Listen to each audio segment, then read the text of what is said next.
دوپہر کا وقت ہوا، دونوں بیٹھ کے چائے پی رہے تھے، چائے پیتے پیتے عصر کی اذان ہوئی۔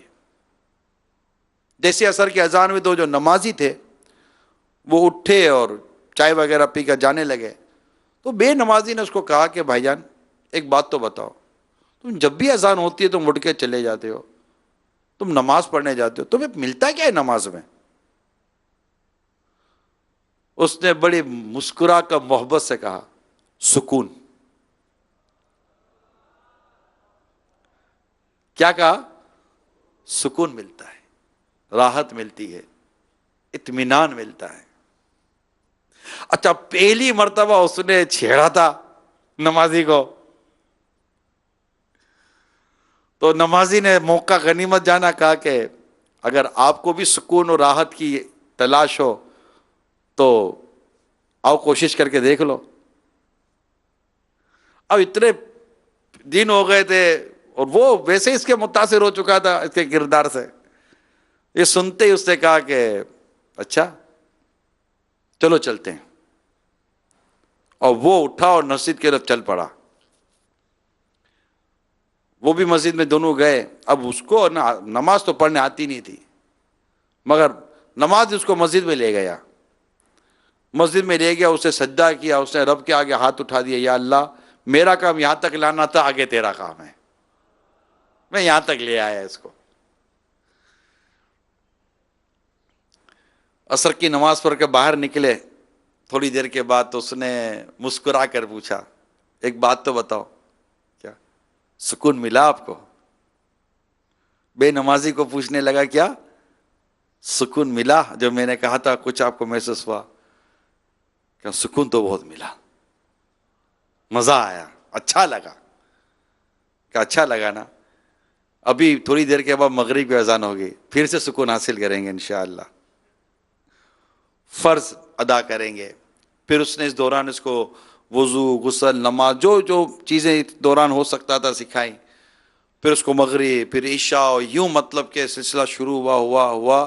میں نے کتاب میں پڑھا ہے کہ وہ شخص جو بے نمازی تھا اتنا آگے نکلا کہ بین الاقوامی سطح کا مبلغ بنا،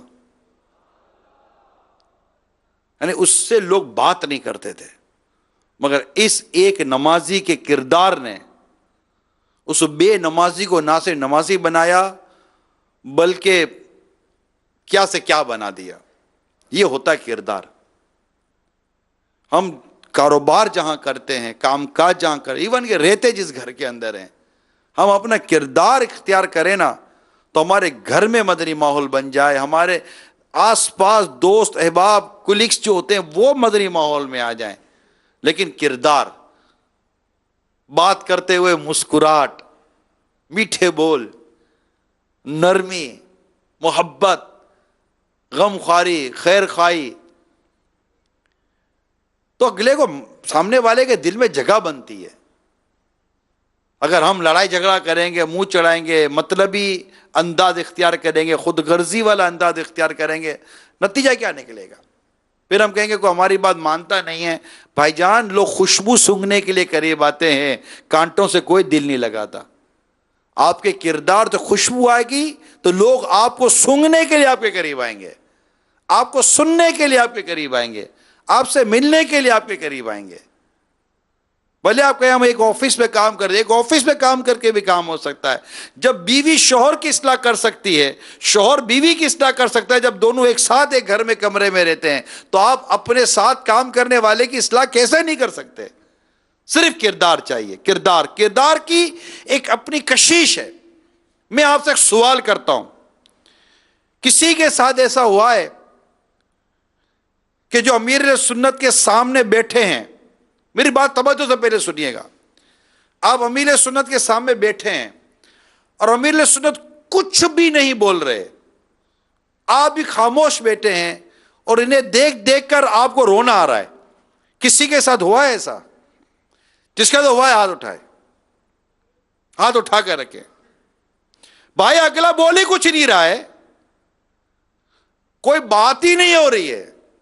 بات ہوگی تو کوئی ہوگا نا، موت کا بیان، تو قبر کا بیان، خوف خدا کا بیان، وہ احساس کا بیان کو ہوگا تو چلو دل بھی رو رہا ہے، چوٹ کھا رہا ہے۔ ایک شخص کچھ بھی بات نہیں کر رہا آپ سے، آپ اس کے سامنے بیٹھ کر رو رہے ہیں، توبہ کر رہے ہیں، استغفار کر رہے ہیں، اللہ سے معافی مانگ رہے ہیں، احساس پیدا کر رہے ہیں، اچھی اچھی نیتیں کر، کوئی بیان نہیں کر رہا اگلا شخص، وہ صرف بیٹھے ہوئے اپنا کام کر رہے ہیں یا بیٹھے ہوئے وظیفہ پڑھ رہے ہیں، تسبیح پڑھ رہے ہیں، اور آپ کو رونا آ رہا ہے اور آپ کو لگتا ہے کہ آپ کا دل دھل رہا ہے۔